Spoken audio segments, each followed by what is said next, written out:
प्रिय बंधुओं, नवरात्रि के विषय में चर्चा करने के लिए उपस्थित हुए हैं। शारदीय नवरात्र जिसका प्रारंभ आश्विन शुक्ल पक्ष प्रतिपदा से और 1 तारीख नवमी 1 अक्टूबर नवमी पर्यंत रहेगा। इस बार नवरात्र वृद्धिकर है। देवी पुराण में यह स्पष्ट लिखा हुआ है, जब वृद्धिकर नवरात्र होता है तो समाज के लिए, व्यक्ति विशेष के लिए और राष्ट्र के लिए लाभप्रद होता है। इस बार तृतीया पूर्ण कला से वृद्धिकर है, इसलिए तृतीया की वृद्धि हुई है। प्रतिपदा 22 तारीख को 22 सितंबर को प्रारंभ होगी और नवमी का पारायण 1 तारीख को होगा। अष्टमी 30 तारीख की मनाई जाएगी। इस बार घट स्थापन जब मुहूर्त है वो कन्या लग्न का मुहूर्त देखा जाएगा। कन्या लग्न का प्रारंभ 6:07 से 8:18 तक रहेगा। कन्या लग्न का जो पारायण घट स्थापन है वो सर्वोत्तम है। उस समय एक योग पड़ रहा है गजकेसरी। इस योग में घट स्थापन किया जाए तो सर्वोत्तम होता है। उसके बाद एक शुभ योग भी है 9:05 से और 10:18 तक यह योग भी है।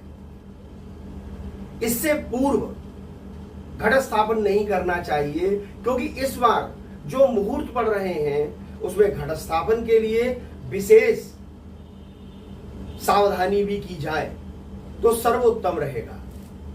साथ ही घट स्थापन करते समय क्या क्या सावधानी करनी चाहिए। तांबे का कलश लें, पीतल का लें या मिट्टी का ले सकते हैं। उसमें जल को पूरा करें। जल की पूर्ति 3 बार में करनी चाहिए, ब्रह्माणी, रुद्राणी और शिवानी के, भगवती जगदम्बा के नाम से। जल डालने के बाद उसमें सबसे पहले गंधाक्षर डालें, उसके बाद हल्दी की गांठ डालें, सुपारी, सिक्का, धूर्वा, कुश, ये सब चीजों से कलश को परिपूर्ण कर करके कलश के अंदर डाल करके पंचपल्लव स्थापित करें।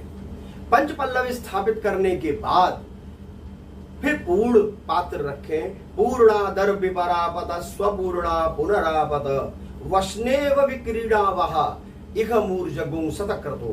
मंत्र नहीं पढ़ सकते तो सुनकर के भी आप कलश के ऊपर श्रीफल को स्थापित करें। श्रीफल को स्थापित करने के बाद अब सबसे महत्वपूर्ण बात यह है कि श्रीफल को किस प्रकार से स्थापित किया जाए। अधोमुखम शत्रु विवर्धनाय। अगर नारियल यह श्रीफल है, यह इसका पीछे का भाग है और ये इसका अग्रिम भाग है, इसमें नेत्र है। अधोमुखम शत्रु विवर्धनाय। अगर हम इसको इस प्रकार से रखते हैं तो शत्रु की वृद्धि होगी। ऊर्ध्वमुखम बहुरोगदायम। ऊपर अगर इसको करते हैं तो रोगदायक है।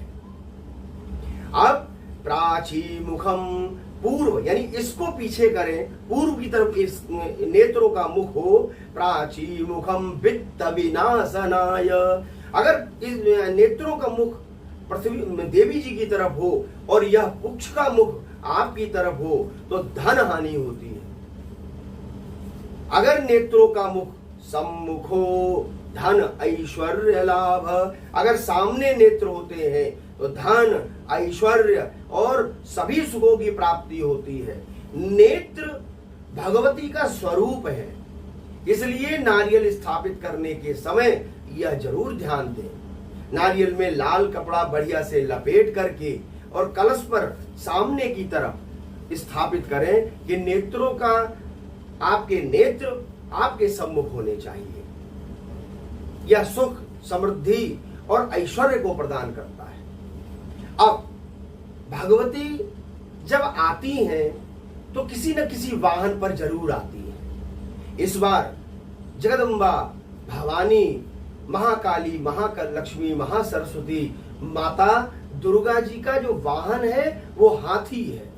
गज वाहन से भगवती घर में प्रवेश कर रही हैं। गज वाहन से जब प्रवेश करती हैं तो 4 योग बनते हैं, हंस योग, परब्रह्म योग, गजकेसरी योग, कैमद्रुम योग और एक राज योग है, ऐसे मालव्य योग जिसको बोलते हैं। ऐसे 5 योग अनेक अनेक दिनों, अन्य अन्य दिनों में नवरात्रि में पढ़ेंगे और इसका लाभ सभी लोगों को प्राप्त भी होगा। दूसरे संस्करण में हम आपको यह बताएंगे किस राशि वाले किस वस्तु से भगवती का पूजन करें और क्या करने से लाभ भी प्राप्त होगा। नमस्कार प्रिय बंधु।